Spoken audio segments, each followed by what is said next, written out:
Hi guys, welcome to Watkins Way. Today I'm really excited about this video that we're doing. My friend Pat is visiting from Laguna Beach in Palm Springs. He's going to make his special roasted chicken recipe. So Pat, let's get started. All right, you bet. First of all, let's give credit where it's due. Thank you for the opportunity, by the way. This recipe is from Thomas Keller, the owner and executive chef of the French Laundry up in Napa Valley. And it's a really simple recipe, but it takes a little bit of time. And I'll explain it as we go along. So you're going to tie the chicken up? Yeah, the first thing we want to do, especially we've all had the issue, right, where you know the legs and the breasts are going to cook differently. So the breast usually ends up pretty dry. One of the ways you avoid that is to tie it. So okay. We take it. We've already rinsed it off. We've dried it really well, and let's see if I could get this without embarrassing myself. So you take the string initially, and you put it underneath what's referred to as the Pope's nose. Okay. Then bringing the string up. Okay. Okay. Usually just cross it, but I like to put a semi-knot in it, then bringing it down and make an X. Oh, okay. Okay. And then you just pull it tight. Got it? Yep. Okay. Then you bring it back, pull the skin down in the back where the neck is. Right. Take the string, pull it back together. Okay. It's a little hard to see from that angle, but basically you're just making another knot. So actually, after you put that one knot in, swing it around, then put it through, right? Mm-hmm. And then just pull it. Okay. Pretty darn straightforward. And then so like tying your shoes twice. Exactly. And then give it a yank. Okay. Okay? You take this and you put it on a rack and put it in the refrigerator. For how long? 2 days minimum. 2 days? Yeah, it depends on your refrigerator and how much circulation there is. The larger and the better quality refrigerator, the less time. But 2 to 3 days. 2 to 3 days. And in this case, it's almost 3 days. But you can see the difference. Right, yeah. Okay, in the two skins, right? Okay, and the purpose of that is to make sure that the skin's crispy, that it all cooks the same, okay? But the flesh, the protein part, is very moist. Okay. All right. All right. What are we doing with the vegetables? Well, because it's going to be in the oven, there's a bunch of ways you could do it. You could roast it on a rack without vegetables. Yeah. I prefer to do it on the vegetables, okay? Oh, okay. All right? Oh, that would be great. Yeah, so you just take, and use root vegetables, by the way. That's pretty important. Anything else would turn to mush, like celery. Right. Yeah. Now, and then you're going to drizzle olive oil? Yeah, I'm going to drizzle some olive oil. And, you could also add some other things, garlic, whatever. Yeah. Whatever works. And even if you wanted to, a tiny bit of salt. Okay. Over it. And I did, I greased up the pan a little bit so that, just keep things from sticking. Yeah.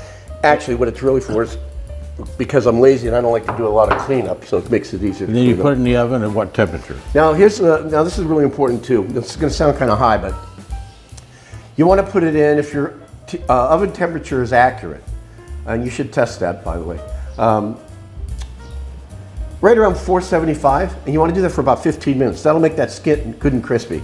Okay. And then after about 15-20 minutes, drop it down to 100 degrees less. So 475 to 375. Okay. And depending on the oven, it could be in there anywhere from 35-40 minutes to an hour. If you have an instant read thermometer, that's a great way to check periodically. But and that's another thing too. If you'll notice, a lot of like FDA recommendations are to get the chicken 165. 165. Yeah. I find that to be dangerously close to drying it out. Okay. So I'm not telling people to undercook it. But well, if you do 155, set it out, it'll go to 165 in the next 10 minutes. Spot on. Yeah, that's exactly. Yeah. And that's the best way to do to ensure a moist chicken. Right. Okay. Okay. All right, and then we found out my oven here is probably 5 years old, and we put a thermometer in there, and I'm 25 degrees off. Yeah. I'm 25 degrees off. And when it comes to temperatures and how important they are, how many times have you put something in the oven and it says, 45 minutes or an hour, and you're checking it, it's not even near done. Yeah. Well, a couple of things affect that. Obviously, the accuracy of the oven temp. Right. What it's saying on the oven, but also a lot of times you'll hear about the arguments both ways, bringing up your protein up to room temperature or not. Yeah. I'm a firm believer to bring it to room temperature. And the reason is that when you take something that's right from the fridge, a few minutes out, into the oven, depending on the size of the thing that you're cooking, Right, yeah. it could drop that oven temperature 50 degrees. It can, And then yeah. it's another 20 minutes to bring it up to temp. Yeah. So what was supposed to take 45 minutes is now taking an hour and a half. And your guests are sitting there and Right. drinking all your alcohol. Yeah, And, and yeah, you're going, you don't "Wait." want that. Exactly. No, exactly. So anyhow, a couple of steps though. So what you do is, and we'll do it right here on the rack. Before you throw it, I guess you could do it on the vegetables, but before you put it in the oven, what you want to do, you want to take clarified butter. Okay. Now, what clarified butter is, it's butter. What do you mean clarified? What it does, What is that? That's a title given to it when you take and cook off the fats. Okay, so you put, if you have regular butter, Yeah. put it in a saucepan, very low heat, could take about a half an hour or more. Yeah. And that white stuff that comes up, okay, those are fat solids, and you want to get rid of those. Oh. And the reason you do that is that then what's remaining is clarified butter. And clarified butter has a much higher smoking point. Oh, okay. So it won't burn. It won't as burn. likely, right. Right. And it does add some flavor. I mean, everything's better with butter, right? Oh yeah. So anyhow. I put a stick of butter in my cocktails. All right, let me Always see. use a stick of butter. So what we want to do, we want to just brush this now, okay?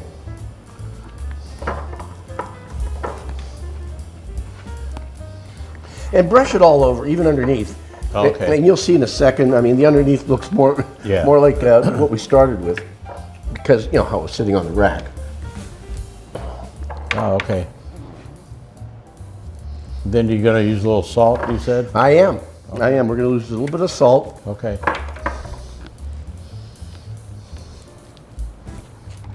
That looks pretty good. Yeah, there you go. They'll take care of that. Move that away. Okay, now we want to do is just salt it, and liberally, okay? This is the part that I always had a hard time getting my brain around, right? Because I'm not a chemist. Right. And then Close. when you're preparing something like this, you almost can't put too much salt on, almost. Well, I mean, you certainly can. The thing is, after 3 days, it's dried out. It's no moisture. That's correct. But the salt, to me, the salt brings out moisture. You're exactly right again. But you're really smart. So, okay, now once we've got it brushed with clarified butter and salted, we just put it over here on the vegetables. Like I said, if you want, you can add salt. In fact, let's do that a little bit to the vegetables. I mean, this is not necessary. Okay. But because what's going to happen is a lot of the juices are gonna come out. not a ton is going to stay in there, and that's the whole plan, right? We want that all the protein part to be super juicy. Yeah. So anyhow, that's it. And then, like I said, normally with an accurate oven temp, we want to start at 475, about 15, 20 minutes, then drop it down to 375 for the remainder. Okay. Okay. So I've set, my oven is 25 degrees Yes. less, so I got it at 500 now. Right, exactly. So we're really 475. Yep. And as soon as we're up to temp, we'll just put that in and put it in for like 15 minutes. 15 minutes. And then drop it down to 375, or in your case, Okay. 400. You ready? I'm ready. All right.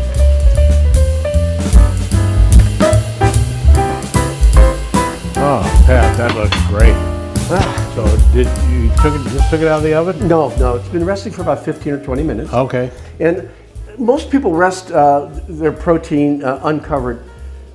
It's in my head, but I rested with aluminum foil on it. Yeah. My thinking is it'll keep it warmer longer. Okay.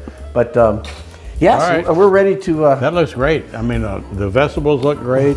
You bet. Man, that's like, Yeah. that's Let's. the good stuff. So and what we're. That's crusty. Yeah, it is. For sure. So you're gonna take the strings off? Yep, we got that. Let me see if I can grab this. I always do videos, no strings attached. Boom.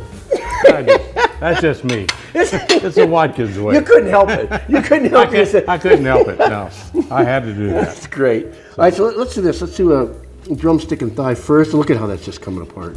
Okay. That's great. Now here's the deal. A lot of people look in because they're not used to seeing a chicken well done. Yeah. I let this get to about 160 degrees. Okay. Okay, and can I tell you something? It's a little warm still. Yeah, go ahead. Do whatever you got to Yeah, do. and there we go. Oh, that looks great. And the vegetables, those. Yeah, I mean, now the idea of putting the vegetables underneath is so all the juices. Right. Get into the vegetables. Exactly. Okay, there we go. I'm not sure why I actually grunted right then and there, but anyhow. Okay, there we go. All right, now I think it's time to put some of the root vegetables. So the reason I use root vegetables so that a non-root vegetable could likely turn to mush under that heat for that long. Right. So we use the root vegetables. Exactly. Okay, that's good. So we're gonna do now. Carrots. If you'll allow me, You got turnips. Yep, and this is just to get a little fancy, a little balsamic glaze to go over. Oh, perfect. Okay, there you go. All right. All right, let me move that over. Roasted You got that? chicken, Napa Valley chef, what's his name? Thomas Keller? Thomas Keller. Thomas Keller's roasted chicken. Absolutely, and I think you should taste it, Gary. Okay. Yeah, Yeah, I can do that. you should do that. You picked the spot. I know. It's my show. It's your show. It's all right. It's all right. Oh, man. Many flavors. You bet. Many flavors. This is excellent.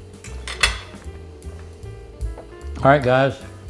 Pat, come in here. You got it? Thanks for watching Watkins Way. Please subscribe.